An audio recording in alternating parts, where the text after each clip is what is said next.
Assalamualaikum warahmatullahi wabarakatuh. Alhamdulillahirrabbilalamin. Segala puji bagi Allah Subhanahu wa Ta'ala yang masih mempertemukan kita dengan Ramadan yang penuh berkah. Malam ini kita sudah memasuki Ramadan hari ke-22. Biasanya di fase seperti ini, suasana batin kita mulai berubah. 10 malam terakhir bukan hanya waktu untuk memperbanyak ibadah, tetapi juga waktu untuk merenung lebih dalam tentang masa depan. Bukan hanya masa depan pribadi kita, tetapi juga masa depan bangsa kita. Dan karena itulah malam ini kita hadir kembali dalam Faiz Talk, Majelis Ngopi, tempat kita ngopi santai tapi pikirannya serius. Kita mencoba membaca isu-isu besar dunia dengan kepala dingin, supaya kita tidak hanya menjadi penonton zaman. Nah, tema kita malam ini sangat menarik. Kelihatannya sederhana, tetapi dampaknya bisa sangat besar bagi negara. Tema kita, ketika perang energi mengguncang APBN. Haruskah Indonesia beralih dari LPG ke kompor listrik? Nah, ini pertanyaan yang sederhana. Apakah kompor di dapur rumah tangga bisa mempengaruhi stabilitas APBN? Jawabannya bisa. Karena hari ini energi bukan hanya soal teknologi. Energi adalah soal geopolitik dunia, stabilitas ekonomi, bahkan ketahanan negara. Dan untuk membahasnya malam ini sudah bersama saya, sahabat kita semua, Cak Agus Muhammad Maksum, analis ekonomi digital dan geopolitik. Cak Agus, Assalamualaikum warahmatullahi wabarakatuh. Waalaikumsalam warahmatullahi wabarakatuh. Terima kasih, Cak Agus. Kita mulai dari pertanyaan yang paling dasar. Sebenarnya seberapa besar ketergantungan Indonesia terhadap LPG?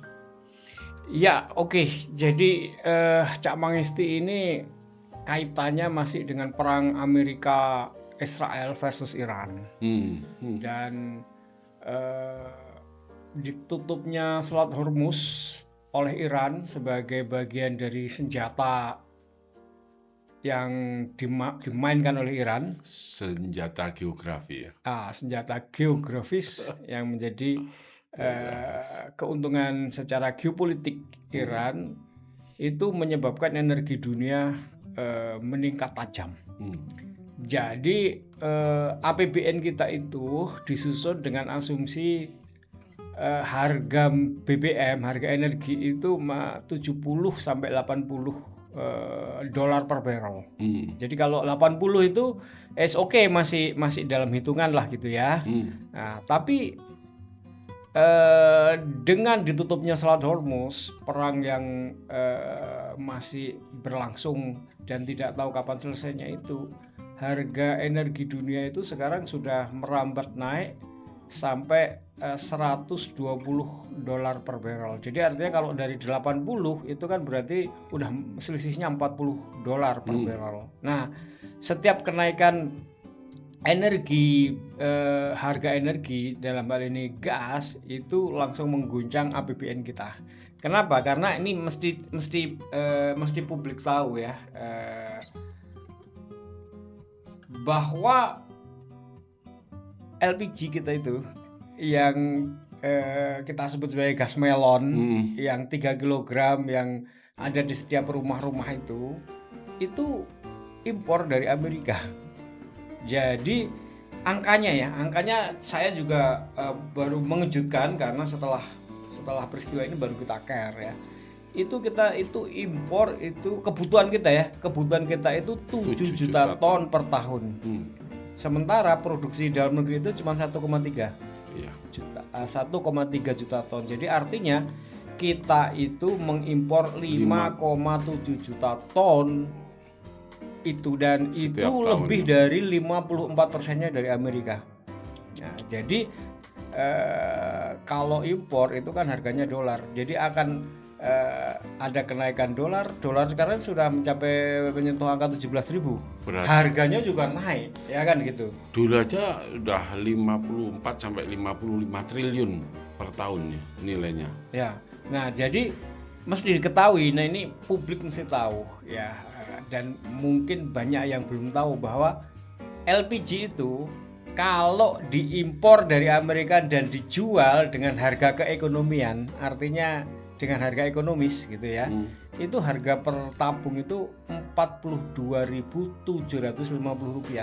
Nyatanya kan cuman dijual dengan harga 12.750 atau kemudian sampai ke pengecer mungkin ya sekitar 15.000, 18.000 ya kan gitu. Jadinya artinya setiap tahun itu pemerintah itu harus mensubsidi 85 triliun ya LPG itu. Nah ini mesti publik harus tahu, masyarakat harus tahu bahwa gas melon yang kita pakai itu mahal sekali dan menghabiskan APBN cukup besar. Sudah kemudian kita mengimpor dengan dolar yang tinggi, kemudian harus disubsidi supaya terjangkau kan. Kalau dijual dengan harga keekonomiannya 42.750 itu masyarakat menjerit, dan oleh karena itu maka dijualnya cuma kisaran harga 15.000, 18.000 kan, dan itu berarti negara itu harus mensubsidi per tahunnya 85 triliun. Nah, saya kira dengan perang yang terjadi itu membuka mata kita karena kemudian harga dolarnya naik, harga impornya naik, subsidinya juga kemudian menjadi naik, APBN bebannya juga naik. Nah, apakah ini ada alternatifnya? Nah, ternyata kajian yang dilakukan ya itu kita sebenarnya malah ini menjadi momentum untuk kita menghentikan semua pemborosan dengan menggunakan LPG itu. Pemerintah harus berani, dan ini harus menjadi momentum untuk mulai mandiri secara energi. Kenapa? Karena sebenarnya kalau kita tetap menggunakan LPG itu berarti kita terus-menerus menggunakan energi dari impor yang tidak diproduksi di dalam negeri. Sementara kita punya energi berlebih di dalam negeri, yaitu energi listrik. Kenapa? Karena energi listrik itu sekarang over capacity, over supply, dan yang mesti kita ketahui, listrik itu 70-80% itu dinyalakan dengan batu bara. Batu bara kita itu punya sendiri. Jadi jadi dengan gagasan itu, gimana kalau sekarang kita mengurangi ketergantungan energi dari luar negeri. Yang LPG itu kita stop, lalu kemudian kita ganti dengan listrik. Listrik PLN itu over capacity, lalu kemudian negara sekarang harus membagikan kompor listrik kepada setiap rumah tangga, dibagi gratis. Lalu kemudian subsidinya dialihkan ke pulsa listrik itu. Iya, nanti harga listriknya juga harus di TDL-nya, tarif daftar listriknya harus diturunkan juga 50%. Ya, kira-kira gitu. Ini pikiran utamanya. Nah, ini yang akan kita diskusikan dan akan kita hitung-hitung. Ya, karena kalau begitu berarti ini akan menjadi penyelesaian jangka panjang. APBN kita yang terus-menerus dibebani oleh subsidi itu akan berkurang, dan kemudian kita akan mandiri ya energi gitu. Ya. Itu pikiran utamanya, pokok pikiran utamanya. Iya, memang juga mungkin kenapa kita hanya domestik kita ini hanya bisa memproduksi 1,3 juta ton ya.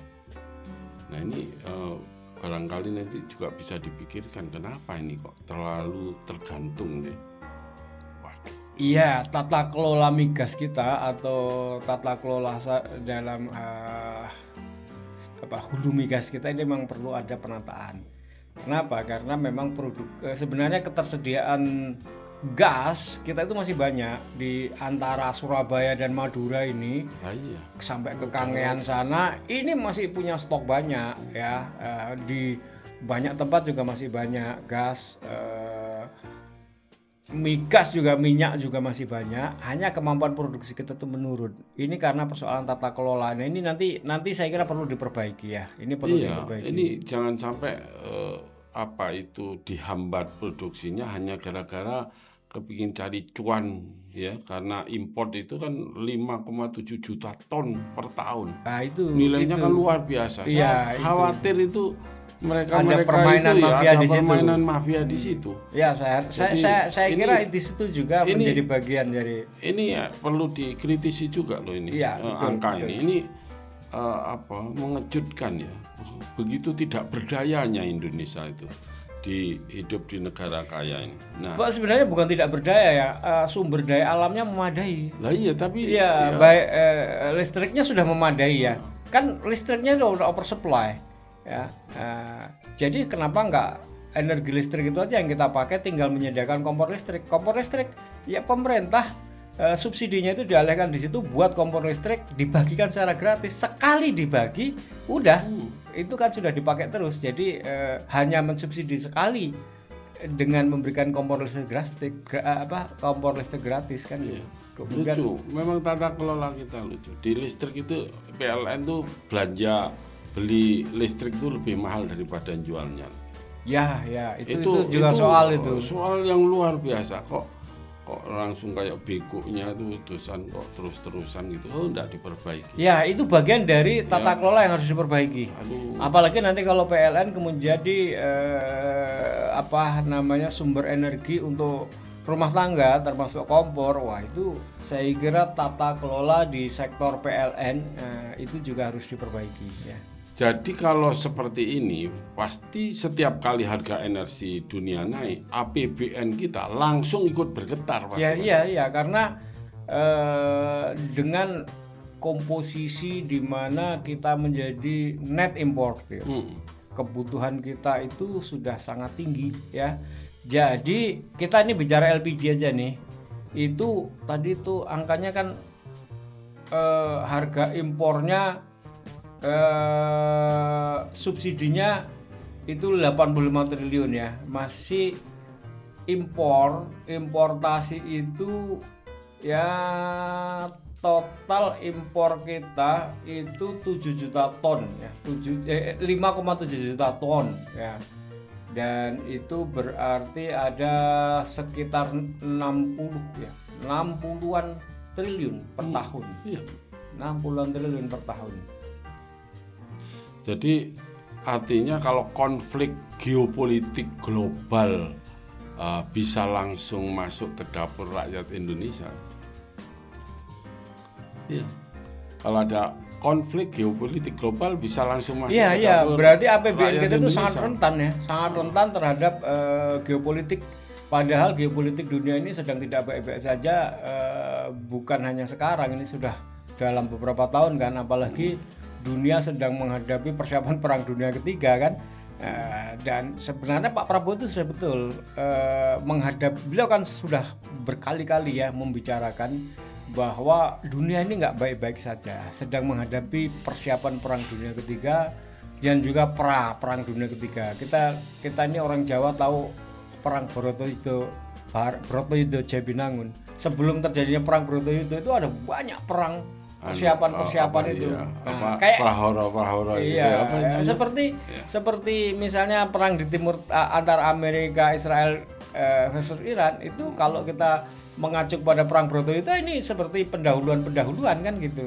Pendahuluan dan pendahuluan saja itu sudah membuat harga APBN kita ya itu mengalami persoalan yang serius. Iya itu kalau harga minyak dunia 82 US dollar per barrel, subsidi LPG kita 85 triliun. Iya. Kalau 100 sudah naik jadi subsidinya 95 triliun. Nah, sekarang sudah mencapai 120 harga hari ini. Harga minyak karena Selat Hormuz ditutup itu sudah mencapai 120. Bahkan Iran mengancam ya kan, biarkan saja sampai 200. Bayangin. Iran kan mengancam sampai 200, artinya dia akan membuat ekonomi dunia itu panas dingin, dan yang disalahkan tentu saja Amerika kan gitu. Itu bisa subsidi kita bisa setahun 150 triliunan itu Wah, kalau iya, sampai iya, iya. Itu pun kalau kita masih mampu, ya. Persoalannya kalau nggak mampu kan, artinya akan terjadi gejolak sosial. Nah, ini kenapa kemudian kita bicara ini supaya kemudian persoalan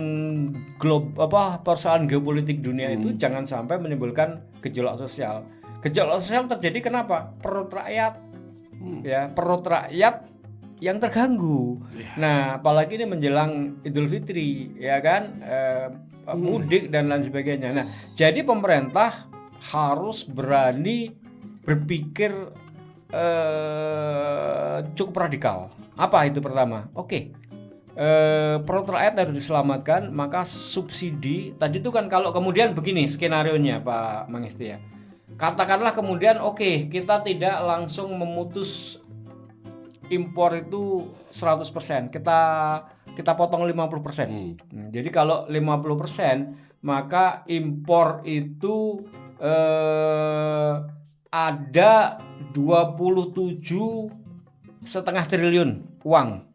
Ya, oke. Lalu kemudian subsidinya kan dari 85 triliun tinggal separuhnya, tinggal 42 triliun. Nah, berarti akan tersedia uang sekitar 70 triliun kan. Nah, 70 triliun inilah yang kemudian akan kita gunakan untuk membuat kompor listrik gratis. Nah, kompor listrik gratis itu katakanlah diproduksi dan kemudian dibagikan secara gratis itu cuma butuh 7 triliun. 7 triliun. Jadi masih sisa banyak kan?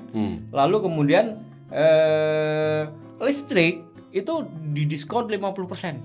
Karena kemudian masyarakat akan menggunakan listrik supaya tidak terbebani kan gitu ya. Jadi justru ketika terjadi perang, masyarakat malah happy. Kenapa? Karena mendapatkan kompor listrik gratis, lalu ketika kompornya ditancapkan ke PLN, harga PLN-nya diturunkan 50% kan masyarakat happy. Jadi ini merubah dari gejolak sosial menjadi masyarakat tersenyum. Nah, dan itu ternyata cuman butuh 5,27 triliun. Jadi cuman 12 triliun. Padahal tadi kita menghemat 70 triliun. Jadi masih tersedia banyak gitu penghematan yang dilakukan. Jadi APBN nggak akan jebol malahan. Ya, gitu ya. Maksudnya dengan penghematan itu negara bisa membangun banyak hal ya. Iya, jadi APBN nggak jebol, rakyat happy, negara kedepannya sudah tidak terbebani lagi biaya subsidi yang tiap tahun 85 triliun itu. Kenapa? Karena sudah tidak perlu lagi mengimpor LPG yang dari luar. Kita akan menggunakan energi listrik yang kita mesti tahu 70-80% listrik kita itu batu bara. Batu bara kita itu produksinya banyak, selama ini dijual ke luar. Ya, selama ini menghidupkan industri di Cina, menghidupkan industri di India, menghidupkan industri di negara-negara industri.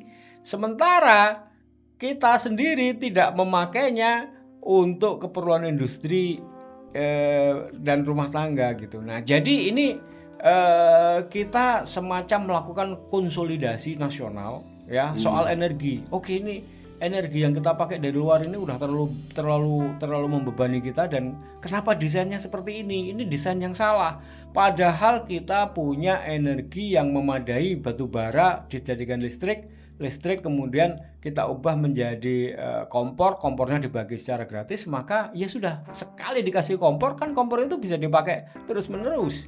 Listriknya kemudian dimurahkan dan ternyata kita masih menghemat banyak sekali. Jadi APBN nggak jadi jebol, malah kemudian kita bisa menghemat. Nah, sisa APBN penghematan itu bisa digunakan untuk memproduksi PLTU lagi, listrik lagi, kan gitu. Memang ini harus ada model, Mas. Memang kalau Mas Agus tadi sampaikan itu kan total manfaatnya sekitar 69,8 triliun per tahun ya, hampir 70 triliun per tahun. Itu memang besar sekali. Cuman agar rakyat itu tidak realitasnya itu tidak tambah bebannya ya. Jadi ini konversi misalnya dengan kegiatan sehari-hari, katakanlah di rumah tangga kita biasanya kan pakai gas, Mas Agus. Kemudian dikonversi jadi listrik. Dengan aktivitas yang sama itu apakah rakyat kita itu biaya perharinya dalam kegiatan masak itu harganya masih sama apa enggak? Ya misalnya ini yang harus dicari modelnya, konversi itu memang harus itu sehingga pemerintah itu harus ngasih subsidi listrik itu berapa persen, 50% atau 60% atau 70% gitu. Itu memang kayaknya misalnya dikasih ini 50%, tapi sebenarnya masih jebol juga apa pengeluaran masyarakat itu. Kita sudah coba hitung LPG dan listrik, ya kan, dengan diturunkannya atau kemudian didiskon 50% itu maka lebih hemat. Nah, terus kemudian Iya, kan itu yang pertanyaannya penting. apakah kapasitas PLN kita memadai? Ya, Memadai. sekarang memadai karena Saat ini karena memadai. oversupply. Nah, tentu saja dalam waktu setahun 2 tahun ya kan ada sisa uang puluhan triliun juga kan, itu untuk kemudian membuat pembangkit baru ya kan, sehingga kemudian kapasitasnya itu lebih memadai lagi kan gitu ya. Dan ini kemudian perubahan perubahan strategis sektor energi. Berarti dengan kemudian merubah LPG yang membebani APBN per tahunnya 85 triliun itu ya, itu kemudian hilang dan kemudian kita berarti lebih mandiri secara energi karena kemudian kita menggunakan energi yang berasal dari batu bara atau kemudian bisa juga panas bumi ya kan, sehingga kemudian ketergantungan kita kepada luar negeri, kepada produk asing, kepada gas yang sangat rentan terhadap kenaikan dolar karena serta geopolitik itu menjadi berkurang. Sehingga kemudian kemandirian kita, daya tahan ekonomi kita itu menjadi semakin baik. Ini desain yang harus diubah nih, desain politik energi nih kan gitu. Iya, bisa jadi orang-orang yang memang memiliki kemampuan modal itu bisa mengaplikasikan energi baru dan terbarukan, misalnya dengan energi surya. Iya, termasuk di dalamnya ya. Misalnya kebutuhannya dia berapa? 10.000 watt, ya mungkin bisa masang itu di atap rumahnya. Iya. Nah, Iya kan? termasuk juga kan ketersediaan APBN ya yang selama ini digunakan untuk subsidi itu, kalau kemudian itu diarahkan kepada Litbang, penelitian dan pengembangan atau riset, maka energi listrik, energi surya, solar cell itu mungkin juga pabrikan-pabrikan atau efisiensinya bisa meningkat. Iya. Karena kita juga punya itu kan pasir kuarsa itu kan Iya, ya. maksudnya kan? penggunaannya Pasir silika, pasir kuarsa. jangan ya kan? sampai dihalang-halangi maksudnya gitu. Iya. Mas. Sehingga Penggunaannya. kemudian bisa juga subsidi diarahkan kepada solar cell. Iya. Sehingga kemudian energi listrik itu bisa dari batu bara, bisa dari panas bumi, bisa berasal dari solar cell, ya kan? Dan itu kemudian kita ini kan secara teknologi menguasai. Yang menjadi persoalan adalah model bisnis. Nah, model bisnis itu harus dikembangkan dengan kekuatan negara membiayai riset-riset dan kemudian keterjangkauan harga yang diproduksi oleh para periset yang kemudian menghasilkan, misalnya efisiensi solar cell itu tinggi, ya kan? Lalu kemudian bagaimana kemudian itu juga disubsidi dan menjadikan implementasi penjualannya ke rumah-rumah itu menjadi lebih murah.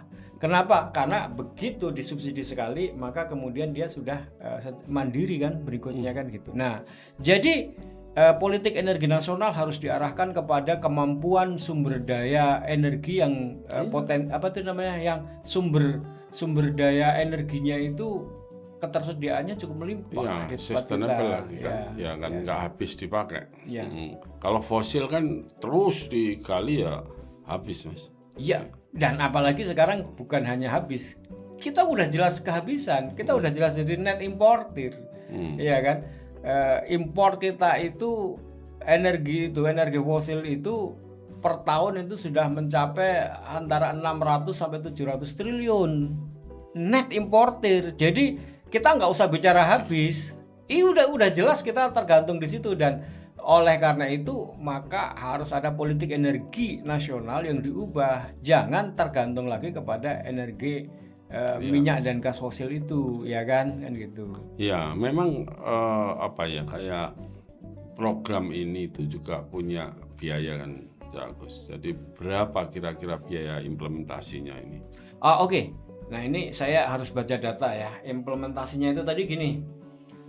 Pertama memproduksi sekitar 20 juta kompor listrik untuk dibagikan kepada 20 juta keluarga. Itu sekitar 7 triliun. Jadi cuman 7 triliun aja itu. Kemudian produksi kompor listrik ini saja itu sudah menghasilkan multiplier effect yang luar biasa. Bayangkan pabrik-pabrik kompor listrik harus memproduksi dalam 1 tahun itu sekitar 20 juta. Bayangkan itu akan memproduksikan, berarti tenaga kerjanya akan terserap ke pabrik-pabrik itu. Kemudian asalkan jangan import. Ya, oleh karena itu ini harus politik energi nasional ketika kemudian memproduksi kompor listriknya harus diprioritaskan kepada produksi dalam negeri. Ya, kalau produksi dalam negeri, pabrik-pabriknya memproduksi dalam 1 tahun 20 juta kompor listrik, berapa banyak tenaga kerja yang terserap, berapa banyak supply chain di sektor itu yang akan terserap, dan itu akan memutar ekonomi kan gitu. Jadi politik energi nasional ini bukan hanya sekedar kemudian menghindari pembengkakan APBN, tapi ini justru kemudian menjadi kemandirian. Ya, ini kan di atas kertas, di omongan, di level bicara gini. Yang penting itu sebenarnya realisasinya itu betul-betul diproduk 20 juta kompor itu betul-betul diproduksi dalam negeri. Itu baru ini perlu pengawasan, perlu suara masyarakat untuk mengawal. Perlu suara untuk mengawal. Jadi memang program pemerintah itu semuanya baik, tapi pada saat implementasinya itu mesti harus ada suara kritis untuk mengawal kan gitu ya. Oke, itu tadi dari kompor listrik ya untuk biaya implementasinya. Lanjut. Sekarang listrik ya kan tentu harus didiskon dong, ya kan? Jika 50%. Ya, katakanlah kita diskon 50%, sehingga kemudian tarif dasar listriknya itu tidak membengkak gara-gara kemudian kita berpindah dari LPG kepada ini. Diskon 50% itu dengan 20 juta keluarga itu cuman 5,27 triliun. Nah, bayangin 7 sama 5 kan cuma 12. Sementara tadi kita bisa menghemat sekitar 70 triliun. Jadi APBN nggak bengkak, malah justru ketika kemudian mengambil kebijakan ini, rakyat jadi happy. Listriknya turun harganya 50%. Listrik itu menjadi faktor yang sangat besar penyumbang inflasi. Saya menghitung kemarin itu melihat hitungannya BPS itu 1,4% sendiri itu dari listrik. Jadi kemudian ketika terjadi perang, ketika terjadi energi harganya mahal, lalu kemudian pemerintah mengambil kebijakan ini, maka rakyat tersenyum. Harga listriknya diturunkan, dapat kompor listrik, lalu kemudian bisa masak, lalu kemudian tadi tuh produksi kompor juga menghasilkan tenaga kerja yang banyak kan. Itu juga kemudian membuat happy, dan APBN juga selamat. Kenapa? Karena APBN nggak perlu kemudian harus mengeluarkan biaya yang terlalu besar untuk mengimpor LPG gas dari luar negeri yang dolarnya juga naik kan gitu. Jadi kalau dihitung semuanya ya Gus, itu tahun pertama berapa? Tahun berikutnya. Jadi berapa? Biaya tahun pertama penghematan bersih tahun pertama itu kita bisa menghemat 57,6 triliun. Oke, 57,56 triliun harusnya hilang, ini menjadi kemudian tersedia. Nah, ini kan kemudian bisa kita gunakan untuk macam-macam, termasuk untuk diarahkan kepada tadi itu ya riset. Padahal belum, kalau Hormuz ditutup lama kan terus naik. Iya. Berarti kan penghematannya jauh lebih besar lagi. Terus, iya kan? Ini tahun pertama tadi 57,6 triliun tersedia, berarti uang ini menjadi uang cash yang tersedia ini untuk bisa digunakan apa saja kan gitu. Nah, yang tahun kedua kan udah nggak membagi-bagikan kompor listrik gratis kan, karena kompornya kan udah dikasih kan. Kompor itu kan cuma dibeli sekali kan. Itu tahun kedua sudah menjadi 64,6 triliun dengan skenario masih impornya itu masih 50%. Kalau kemudian di tahun kedua kita juga kurangin lagi tuh impornya, misalnya wah kita lihat sudah efektif dan kemudian rakyat juga sudah happy menggunakan, karena perpindah dari kompor LPG kepada kompor listrik, kalau kompornya disediakan dan tinggal tancap itu kan tidak ada hambatan yang cukup besar kan. Nah, mudah kan untuk melakukan ini. Lalu kemudian juga misalnya nih kompor mereka yang sekarang ini masih menggunakan daya listrik 900, itu kemudian dinaikkan 1300 gratis juga kan gitu. Ini kompor ini kan mesti harus memang di riset juga Mas Agus. Kompor itu untuk kebutuhan itu ini kan tungkunya 2. Kalau kompor gas kan tungkunya mesti 2 kan? Ya. Ya, nanti kompor yang dibagikan itu harusnya juga tungkunya 2 Mas. Jadi cepat. Ingat waktu LPG itu yang dibagikan juga kompor tungku 1. Pada akhirnya ketika masyarakat itu sudah melihat bahwa ini efektif, mereka akhirnya kan kemudian membeli lagi kompor satunya lagi, atau memberi kompor yang tungkunya 2 secara mandiri kan. Nah, jadi ini pancingan. Bayangkan dengan begitu kebutuhan kompor listrik itu kan tinggi, dan berarti industri di bidang kompor listrik plus turunannya Pak Mengesti itu kan nanti kompor juga pasti ada butuh maintenance. Nah itu berapa banyak kan gitu. Jadi saya kira saya mengingat waktu dulu berpindah dari minyak tanah ke LPG, itu yang dibagi kompor tungku 1 kok. Tapi ya masyarakat kan lama-lama kemudian sudah mulai terbiasa.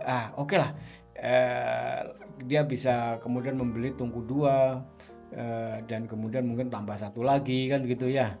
Ya, saya kira gitu. Apalagi kalau listriknya kemudian diperbaiki. Tadi diskon 50% itu kalau tata kelola PLN-nya itu diperbaiki, itu tidak terus kemudian diskon, ya memang itulah harga yang kemudian ditetapkan selanjutnya kan gitu.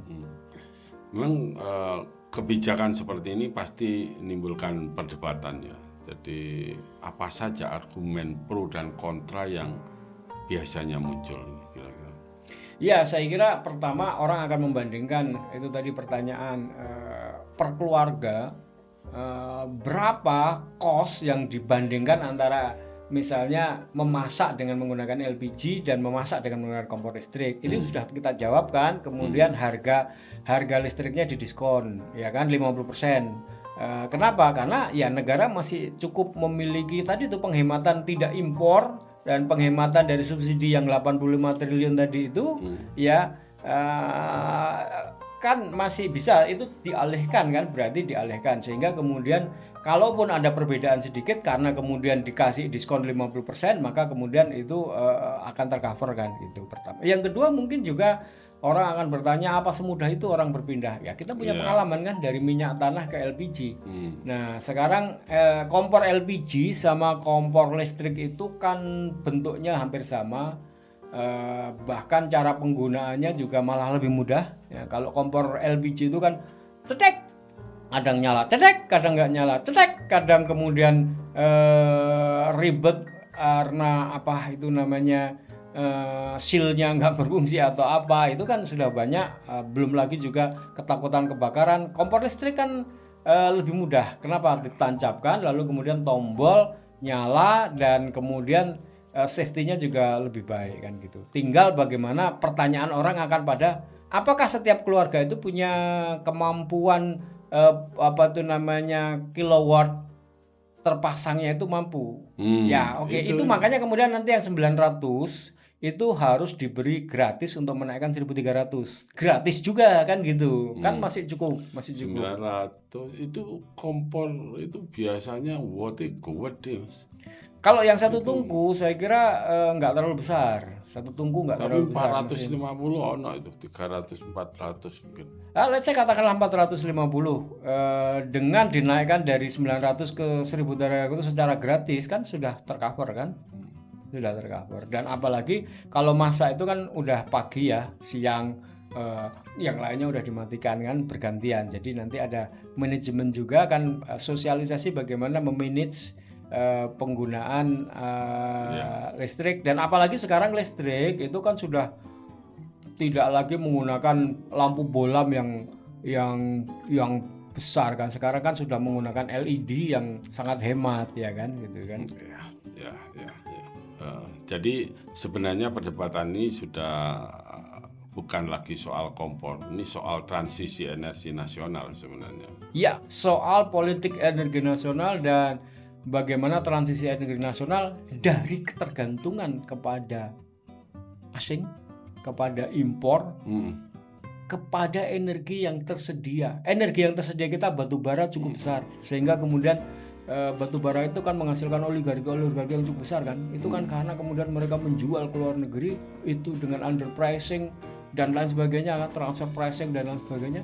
Kalau sekarang kemudian batu bara dengan politik energi nasional maka dibatasi, harus digunakan dulu untuk mensuplai pembangkit listrik dalam negeri, baru sisanya boleh di ekspor, ya kan? Karena batu bara itu menjadi bahan bakar industri loh di luar negeri, dan saya kira kemudian kenapa kita kemudian kirim ke luar negeri dan kita mengalami banyak sekali kerugian karena tata kelolanya juga tidak terjaga dengan baik kan. Nah, kalau ini kemudian menjadi politik energi nasional, transformasi ini akan mengubah ya kemandirian bangsa kita menjadi luar biasa. APBN kita tidak rentan terhadap kenaikan dolar, tidak rentan terhadap geopolitik.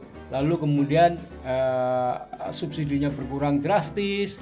Lalu perubahan ini membuat rakyat tersenyum karena harusnya energi dunia naik di mana-mana.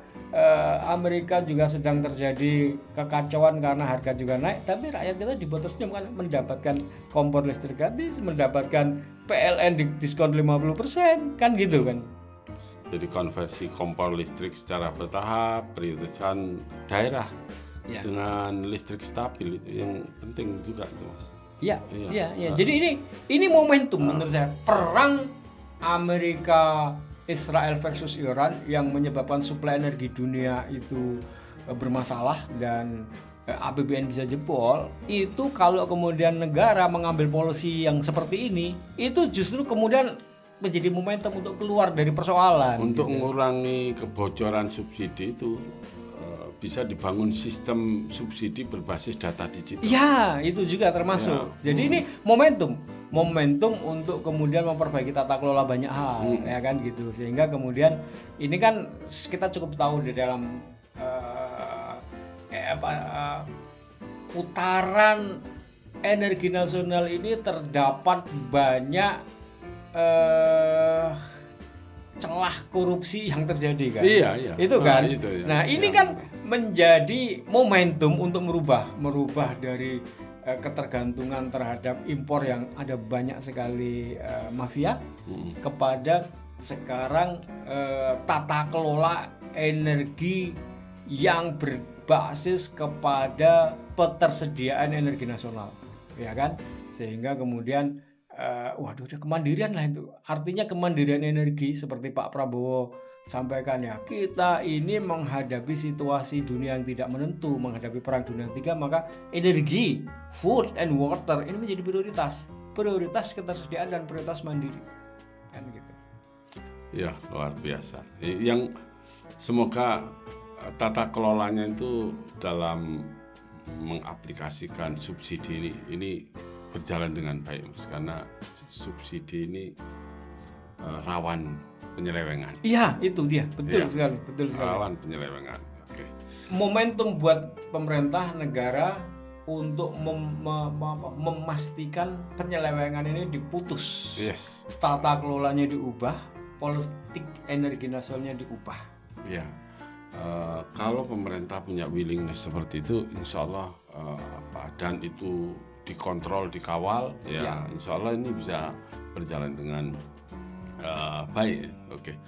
Baik, sahabat Baik Talk, Ramadan mengajarkan kita satu hal penting, bahwa pengendalian diri adalah kunci kekuatan, dan dalam konteks negara, pengendalian ketergantungan energi juga bagian dari kedaulatan bangsa.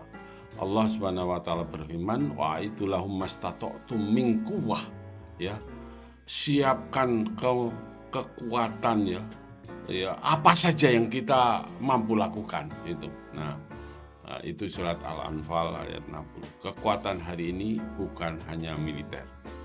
Kekuatan juga berarti ketahanan energi, ketahanan ekonomi, ketahanan fiskal. Dari obrolan malam ini kita belajar satu hal. Kadang kebijakan yang terlihat kecil justru menentukan masa depan sebuah negara. Kompor di dapur rumah tangga mungkin terlihat sederhana, tetapi jika kebijakan energi tidak tepat, kompor itu bisa menjadikan beban puluhan triliun rupiah bagi negara. Sebaliknya, jika dikelola dengan strategi yang tepat, kompor ini juga bisa menjadi bagian dari kemandirian energi nasional. Ya, terima kasih Cak Agus atas analisanya. Sampai jumpa di episode berikutnya Pak Istok Majelis Ngopi. Oke, terima kasih. Assalamualaikum warahmatullahi wabarakatuh. Waalaikumsalam warahmatullahi wabarakatuh.